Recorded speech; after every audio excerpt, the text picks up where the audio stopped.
Good morning, everyone. We're continuing here in the words of the CHOFETZ CHAIM, and today he begins speaking about something called Avak Lashon HaRa, which is the dust of Lashon HaRa. There is a concept that we find a heter, permissibility in the words of Chazal to speak Lashon HaRa under certain circumstances. In a case where you would not hold yourself back from saying these words in the presence of the person that you're speaking about. That you're only allowed to rely upon this heter, this leniency, when you're dealing with the words of Avak Lashon HaRa, which is called the dust of Lashon HaRa, as the CHOFETZ CHAIM is going to explain what that means. When Reuven says something about Shimon, and he uses wording that could be understood in one of two ways, either positive or negative. And if we would interpret his words in one way, meaning in the positive way, there would be nothing derogatory that was said about Shimon in this case. So we understand then that the statements that a person is making that are ambiguous, it all depends upon the intention of the one who's saying it. And the way that he says it and expresses it at the time that he's speaking over these words. Because if Reuven would like, he could always say it over in a very mild tone of voice, and his gestures, hand gestures, facial gestures are all very gentle. You don't see any derogatory words at all coming from him, nor his body language alludes to that. However, if Reuben wants to,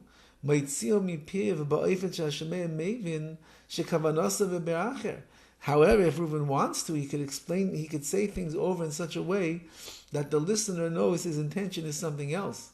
He really has in mind to say something that's demeaning about Shimon. This is very difficult to be mitzamsem, to be precise in, to know exactly what the sayer of the Lashon HaRa has in mind. Therefore Chazal said, if the way in which Reuven is making the remarks about Shimon, and the gestures, facial and hand gestures and the like that he's making, Reuven would not be embarrassed to say this even in front of Shimon himself. So then it's clear then that the statement that he's making was not intended to degrade Shimon, and therefore, in such a case, even if Shimon is not around, Reuven would be allowed to say such a thing, because that would not even be the avak of Lashon HaRa. However, if it's clear from the way that Reuven says over the words and the gestures that he's making that he means to degrade Shimon,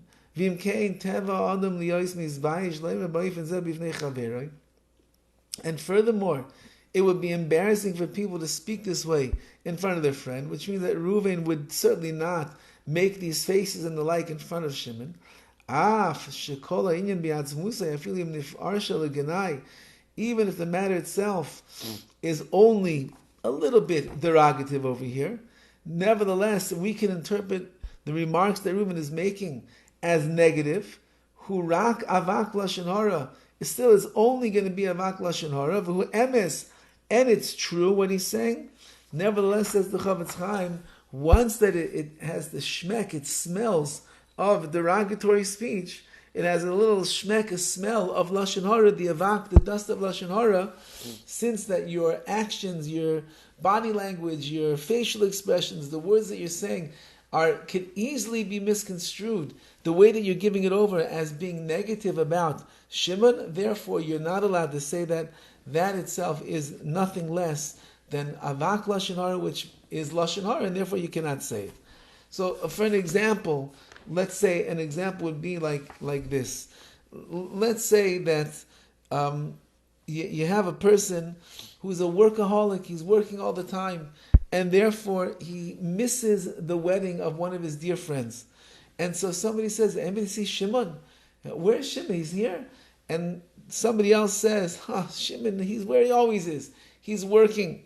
So now, if the person who said that word, that Shimon is working, if his statement is ambiguous, but he says it with a smile on his face, which means that he's saying Shimon's a hard worker and that's why he's not here, then it's okay. But if he makes the statement while he's frowning, or you can hear that his voice is annoyed and agitated, so then you understand that he's not saying it in a complimentary, generous way, he's saying it in a negative way, and therefore, Lashon HaRa, stay away. Even if Reuven is convinced that he would say these remarks in the presence of Shimon, nevertheless, it's still asur, because when you're saying things in such a way that it is for sure going to end up hurting or making the Shimon look bad over here, even if you think, I would say it in front of him, we say, no, you wouldn't say it in front of him, because really you're not going to end up wanting to hurt this person, and therefore that would be the Avak Lashon HaRa. You must stay away. Have a wonderful Shabbos.